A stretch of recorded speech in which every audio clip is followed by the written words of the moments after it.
शांती. आज आहे 27 मार्च 2026ची मुरली. महावाक्य आहे, गोड मुलांनो, ज्ञानसागर बाबांद्वारे तुम्ही मास्टर ज्ञानसागर बनले आहात. तुम्हाला ज्ञानाचा तिसरा नेत्र मिळाला आहे. त्यामुळे तुम्ही त्रिनेत्री, त्रिकालदर्शी आणि त्रिलोकीनाथ आहात.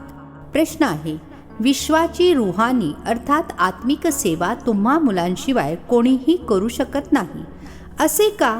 उत्तर आहे, कारण तुम्हालाच सुप्रीम रूहची अर्थात शिवबाबांची शक्ती मिळते.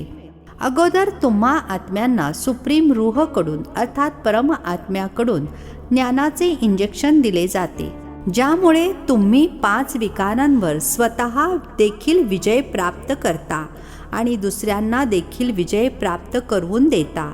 अशी सेवा इतर कोणीही करू शकत नाही. कल्पकल्प तुम्ही मुलेच ही रूहानी सेवा अर्थात आत्मिक सेवा करता. ओम शांती. बाबांच्या आठवणीमध्ये बसायचे आहे. दुसऱ्या कोणत्याही देहधारीच्या आठवणीमध्ये बसायचे नाही. नवीन जे येतात ते बाबांना जाणतही नाहीत. त्यांचे नाव तर खूप सोपे आहे, शिवबाबा. बाबांना मुले जाणत नाहीत. किती अजब आहे. शिवबाबा उच्च ते उच्च सर्वांचे सद्गती दाता आहेत. सर्व पतितांचे पावन करता, सर्वांचे दुःख हरता देखील म्हटले जाते. परंतु ते कोण आहेत हे मात्र तुम्हा बीके शिवाय इतर कोणीही जाणत नाहीत. तुम्ही आहात त्यांची नातवंडे, तर मग जरूर आपल्या पित्याला आणि त्यांच्या रचनेच्या आदी मध्य अंताला जाणतील. पित्याद्वारेच मुले सर्व काही जाणून घेतात. ही आहेच पतित दुनिया. सर्व कलयुगी पतितांना सतयुगी पावन कसे बनवितात ते तर तुम्हा बीकेंशिवाय दुनियेमध्ये कोणीही जाणत नाही. कलयुगी दुर्गतीमधून बाहेर काढणारा आणि सतयुगी सद्गती दाता एक बाबाच आहेत. शिवजयंती देखील भारतामध्येच होते. जरूर ते येतात, परंतु येऊन भारताला काय देतात हेच भारतवासी जाणत नाहीत. दरवर्षी शिवजयंती साजरी करतात, परंतु ज्ञानाचा तिसरा नेत्रच नाहीये, त्यामुळे बाबांना जाणत नाहीत. गीत आहे, नयनहीनको राह दिखाओ प्रभू, पग पग ठोकर लागे. हे मनुष्यांनीच बनवलेले गाणे आहे की आम्ही सर्व नयनहीन आहोत. हे स्थूल नेत्र तर सर्वांना आहेत, परंतु तरीही स्वतःला नयनहीन का म्हणतात? ते बाबा बसून समजावून सांगत आहेत की ज्ञानाचा तिसरा नेत्र कोणालाच नाही आहे. बाबांना न जाणणे हे झाले अज्ञान. बाबांना बाबांद्वारे जाणणे याला म्हटले जाते ज्ञान. बाबा ज्ञानाचा तिसरा नेत्र देतात, ज्याद्वारे तुम्ही साऱ्या रचनेच्या आदी मध्य अंताला जाणता. ज्ञानसागराची तुम्ही मुले मास्टर ज्ञानसागर बनता. तिसरा नेत्र अर्थात त्रिनेत्री, त्रिकालदर्शी, त्रिलोकीनाथ बनता. भारतवासी हे जाणत नाहीत की हे लक्ष्मीनारायण जे सतयुगाचे मालक होते, यांना हा वारसा कसा मिळाला, ते कधी आले आणि मग कुठे गेले, पुन्हा राज्य कसे घेतले, काहीही जाणत नाहीत. हे देवता पावन आहेत ना, पावन तर जरूर बाबाच बनवणार. तुम्हा भारतवासियांना बाबा बसून समजावून सांगत आहेत. जे देवतांना शिवाला मानतात, शिवाचा जन्म देखील भारतामध्ये झाला आहे. उच्च ते उच्च आहेत भगवान. शिवजयंती देखील इथे साजरी करतात. जगत अंबा, जगत पिता ब्रह्मा आणि सरस्वती यांचा देखील जन्म इथेच होतो. लक्ष्मीनारायणाचा जन्म देखील इथेच होतो. तेच राधे कृष्ण आहेत. हे देखील भारतवासी जाणत नाही. म्हणतात पतित पावन या, तर जरूर सर्वजण पतित आहेत. साधू संत ऋषी मुनी इत्यादी सर्वजण बोलावतात की आम्हाला पावन बनविण्यासाठी या, आणि दुसऱ्या बाजूला पाप धुण्यासाठी कुंभमेळा इत्यादी ठिकाणी जातात. समजतात की गंगा पतित पावनी आहे. बोलावतात की पतित पावन या, तर मनुष्य कसे कोणाला पावन बनवू शकतील? बाबा समजावून सांगत आहेत, तुम्ही अगोदर देवी देवता धर्माचे होता, तर सर्वजण पावन होता. आता पतित आहात. म्हणतात की राह बताओ प्रभू, तर कोणता मार्ग? म्हणतात बाबा जीवनमुक्तीचा मार्ग सांगा. आमच्यामध्ये 5 विकार आहेत. बाबा, आम्ही सर्व स्वर्गामध्ये होतो तेव्हा निर्विकारी होतो, आता विकारी पतित बनलो आहोत. याचे काही रहस्य तर समजावून सांगा. यात काही दंतकथा नाहीत. बाबा समजावून सांगतात. श्रीमद भगवत गीता किंवा परमात्म्याने ऐकवलेली गीता आहे. पतितांना पावन बनविणारे आहेत निराकार भगवान. मनुष्याला भगवान म्हणू शकत नाही. बाबा म्हणतात, इतके मोठे मोठे गुरु असून देखील भारत इतका पतित कवडी समान का बनला आहे? कालचीच गोष्ट आहे की भारत खंड स्वर्ग होता.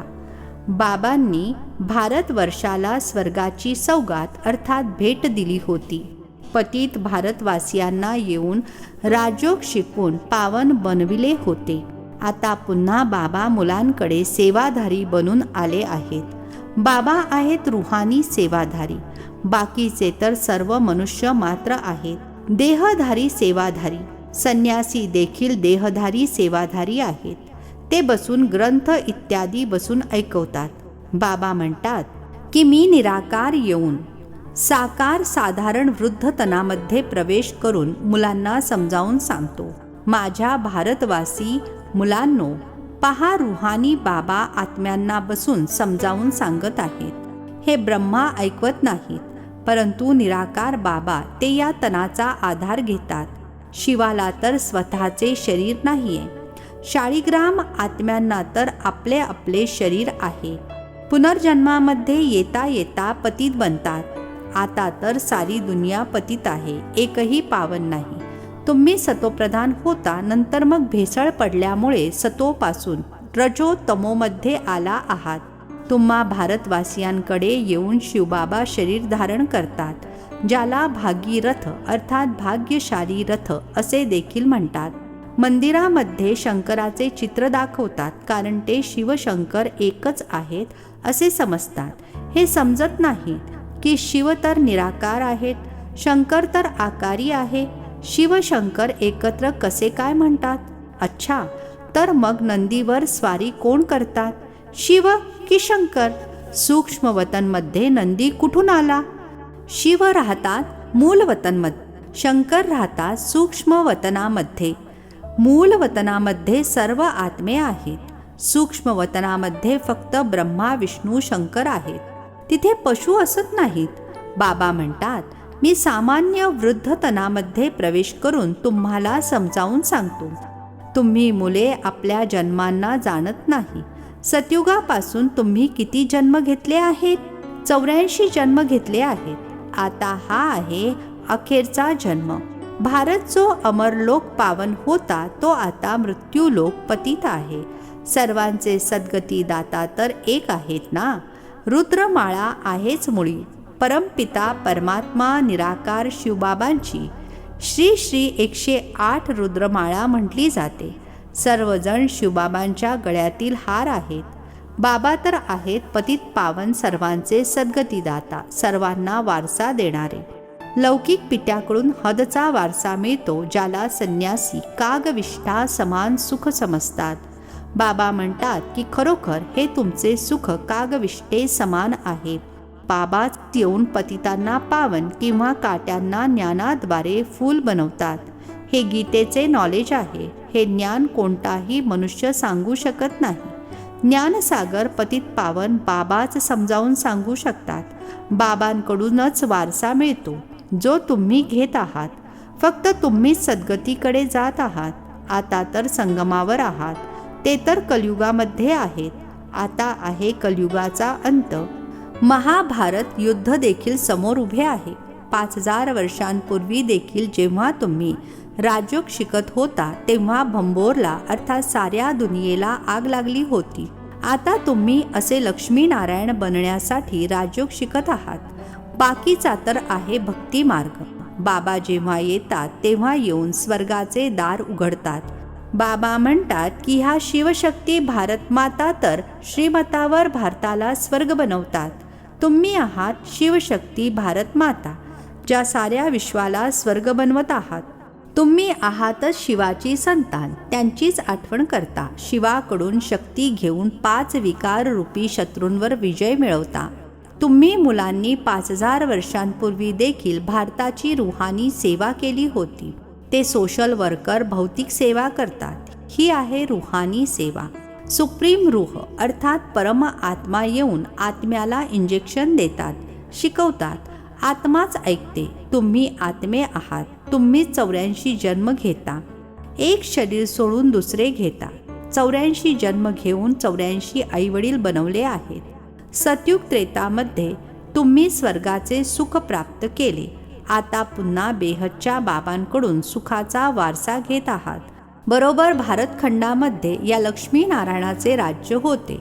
तिथे असुर इत्यादी कोणीही नव्हते. तुम्ही जाणता आता या जुन्या दुनियेला आग लागणार आहे. मी येऊन ज्ञान यज्ञ रचतो. तुम्ही सर्व पवित्र देवता बनत आहात. असे हजारो आहेत जे देवता बनण्याचा पुरुषार्थ करत आहेत. बाबा आले आहेत मुलांची सद्गती करण्याकरिता. तुम्हा मुलांना काट्यांपासून फूल बनवत आहेत. तुम्हाला ज्ञानाचा तिसरा नेत्र देत आहेत, ज्याद्वारे तुम्ही संपूर्ण ड्रामा आणि शिवबाबांचा पाठ कसा बजावला जातो ते सर्व जाणता. ब्रह्मा आणि विष्णूचा काय संबंध आहे ते देखील जाणता. ते अर्थात दुनियावाले दाखवतात की विष्णूच्या नाभीतून ब्रह्मा निघाला. ब्रह्माच पुढे जाऊन विष्णू बनतात. मग ब्राह्मण सो देवता. विष्णूला ब्रह्मा बनण्यासाठी 5000 वर्ष लागली. हे ज्ञान तुम्हाला आहे. तुम्हा ब्राह्मणाच्या नाभी कमळातून विष्णुपुरी प्रगट होत आहे. त्यांनी तर चित्र बनवले आहे की विष्णूच्या नाभीतून ब्रह्मा निघाला आणि मग सर्व वेदशास्त्रांचे सार ऐकवले.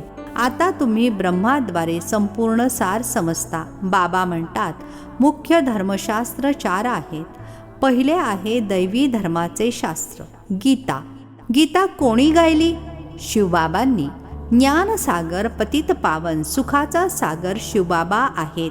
त्यांनी बसून भारतखंडाला स्वर्ग बनवले. श्रीकृष्णाने नाही. श्रीकृष्ण तर माझ्याकडून ज्ञान ऐकून मग श्रीकृष्ण बनला. तर ही गुप्त गोष्ट झाली ना. नवीन मुले या गोष्टींना समजू शकणार नाहीत. शिवबाबांनी स्वर्गाची स्थापना केली. त्यामध्ये हे लक्ष्मीनारायण राज्य करत होते. आता तुम्ही मनुष्यापासून देवता बनत आहात. बाबा म्हणतात या मृत्यूलोक दुःखधाममध्ये तुमचा शेवटचा जन्म आहे. भारत अमरलोक होता. तिथे दुःखाचे नावसुद्धा नव्हते. भारत परिस्तान होता. आता कब्रस्तान बनला आहे. पुन्हा परिस्तान होईल. या सर्व समजून घेण्याच्या गोष्टी आहेत. ही आहे मनुष्यापासून देवता बनण्याची पाठशाळा. हा काही संन्याशांचा सत्संग नाही जिथे बसून शास्त्र ऐकवतात. या गोष्टींना नवीन असणारा कोणीही समजू शकणार नाही जोपर्यंत 7 दिवसांचा कोर्स करत नाही. यावेळी भक्त तर सर्व मनुष्य मात्र आहेत. त्यांची आत्मा देखील आठवण करते. एका परमात्मा माशूकचे सर्व आशिक आहेत. बाबा येऊन सचखंड बनवत आहेत. अर्ध्या कल्पानंतर पुन्हा रावण येऊन झूटखंड बनवतो. आत्ता आहे संगम. या सर्व समजून घेण्याच्या गोष्टी आहेत. अच्छा, गोड गोड खूप खूप वर्षांनंतर भेटलेल्या मुलांप्रती मातपिता बापदादांची प्रेमपूर्वक आठवण आणि सुप्रभात. आत्मिक पित्याचा आत्मिक मुलांना नमस्ते. आम्हा आत्मिक मुलांचा आत्मिक पित्याला नमस्ते. धारणेसाठी मुख्य सारांश आहे. पहिला पॉइंट आहे बाबांच्या श्रीमतावर चालून खरी खरी रूहानी सेवा करायची आहे. सर्व शक्तिमान बाबांकडून शक्ती घेऊन 5 विकार रूपी शत्रूवर विजय प्राप्त करायचा आहे. दुसरा पॉइंट आहे मनुष्यापासून देवता बनण्यासाठी पवित्र जरूर बनायचे आहे. हे नॉलेज धारण करून काट्यापासून फूल बनायचे आहे आणि बनवायचे आहे. आजचे वरदान आहे विनाशाच्या वेळी पेपरमध्ये पास होणारे आकारी लाईट रूपधारी भव. विनाशाच्या वेळी पेपरमध्ये पास होणारे आकारी लाईट रूपधारी भव. स्पष्टीकरण आहे विनाशाच्या वेळी पेपरमध्ये पास होण्यासाठी किंवा सर्व परिस्थितींचा सामना करण्यासाठी आकारी लाईट रूपधारी बना. जेव्हा चालता फिरता लाईट हाऊस बनाल तेव्हा तुमचे हे रूप अर्थात शरीर दिसून येणार नाही. जसे पाठ बजावते वेळी वस्त्र धारण करता, कार्य संपले वस्त्र उतरवले, एका सेकंदामध्ये धारण करा आणि एका सेकंदामध्ये न्यारे व्हा. जेव्हा असा अभ्यास होईल तेव्हा बघणारे अनुभव करतील की हे लाईटचे वस्त्रधारी आहेत.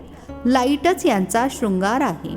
स्लोगन आहे, उमंग उत्साहाचे पंख सदैव सोबत असतील तर प्रत्येक कार्यामध्ये सफलता सहजच मिळते. उमंग उत्साहाचे पंख सदैव सोबत असतील तर प्रत्येक कार्यामध्ये सफलता सहजच मिळते. हे अव्यक्त इशारे निश्चयाच्या फाउंडेशनला मजबूत करून सदैव निर्भय आणि निश्चिंत रहा. बाबा सर्वशक्तिमान आहेत तर त्यांचा हात पकडणारे पोचले की पोचले असा फेथ अर्थात विश्वास ठेवा. भले स्वतः कमजोर जरी असाल परंतु सोबती तर मजबूत आहे ना, म्हणून पार होऊनच जाल असे सदैव निश्चय बुद्धी विजयी रत्न आहे. याच स्मृतीमध्ये राहा. झाले ते झाले, बिंदू लावून पुढे जा. विशेष नोट, आज प्रिय बापदादांची अति लाडकी देश विदेशच्या सर्व ब्राह्मण परिवाराची जान आम्हा सर्वांच्या हृदयावर राज्य करणारी गोड दादी जानकीजी यांचा पुण्यस्मृती दिवस आहे. दादीजींनी 104 वयापर्यंत विदेही आणि जीवनमुक्त स्थितीमध्ये राहून ज्ञानदानासोबत गुणांचे दान करत संपूर्ण परिवाराची अलौकिक पालना केली आहे. त्यांचे सारगर्भित अनेक ज्ञानाच्या गूढ रहस्यांनी भरलेले क्लासेस सर्वांचे मार्गदर्शन करत आहेत. आज देखील त्यांची छत्रछाया आणि त्यांच्याकडून मिळालेली अनमोल शिकवण अनेक ब्रह्मावस्थांच्या कानामध्ये गुंजन करत आहे. दादीजी सच्चाई, सफाई आणि सादगी यांची प्रतिमूर्ती होत्या. दादींकडून मिळालेल्या अनेक अनमोल शिकवणीमधून काही ज्ञानबिंदू लिहित आहोत. सर्वांनी त्यांना आत्मसात करायचे आहे. पहिला पॉइंट आहे, आपल्या सूक्ष्म अभिमानाला ओळखून त्याला लगेच नष्ट करणेच स्वतःवर आशीर्वाद करणे आहे. दुसरा पॉइंट आहे, जास्त विचार केल्याने, बोलण्याने किंवा चिंता केल्याने शक्ती खर्च होते. सायलेन्समध्ये राहाल तर शक्ती जमा होईल. तिसरा पॉइंट आहे, कोणाची चूक मनात ठेवू नये. चित्त अर्थात मन साफ ठेवाल तर शांतीमध्ये राहू शकाल. चौथा पॉइंट आहे, समजच्या अर्थात ज्ञानाच्या आधारे व्यर्थ आणि निगेटिव्हला संपवून टाका तर तुम्ही शांतीप्रिय बनाल. पाचवा पॉइंट आहे, बाबांकडून प्राईज घ्यायचे असेल तर नियमांचे पालन करा.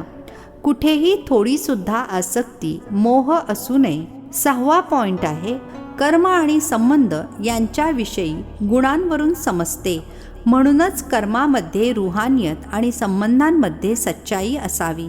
सातवा पॉइंट आहे, नम्रता आणि सत्यतेला आपले सोबती बनवा, म्हणजे मग प्रत्येक गोष्ट अचूक होईल. आठवा पॉइंट आहे, प्रेम मागण्याऐवजी स्वमानामध्ये राहा आणि सर्वांना मान द्या तर प्रेमास पात्र बनाल. नववा पॉइंट आहे, जे सच्चे, स्वच्छ आणि सेवाभावी आहेत तेच परमात्म प्रेमाचे पात्र आहेत. 10वा पॉइंट आहे, सेवा करत असताना डबल लाईट राहणे हीच सर्वात मोठी सेवा आहे. 11वा पॉइंट आहे, मोठ्या गोष्टीला छोटी करा तर सुळाचा काटा होईल. 12वा पॉइंट आहे, चिंतन साधनेत अडथळा निर्माण करते आणि स्मरण साधनेद्वारे सिद्धी प्राप्त करून देते. 13वा पॉइंट आहे, आनंदाचा खजिना कायमस्वरूपी टिकवायचा असेल तर पॉझिटिव्ह अर्थात सकारात्मक विचार करण्याची पद्धत शिकून घ्या. 14वा पॉइंट आहे, आताची स्थितीच शेवटी कामी येईल, त्यामुळे आपली स्थिती बनविण्याकडे लक्ष द्या. 15वा पॉइंट आहे, मनोबल असे वाढवा जेणेकरून काट्यांच्या जंगलामध्ये अर्थात कठीण परिस्थितीमध्ये स्वतः देखील सुरक्षित राहाल आणि इतरांना देखील सहयोग देऊ शकाल. 16वा पॉइंट आहे, अपवित्रतेपासून मुक्त व्हायचे असेल तर आंतरिक वैराग्य वृत्ती धारण करा. अच्छा, ओम शांती. नवनवीन मराठी व्हिडिओज प्राप्त करण्यासाठी सबस्क्राईब करा मराठी गॉडलीवूड चॅनलला.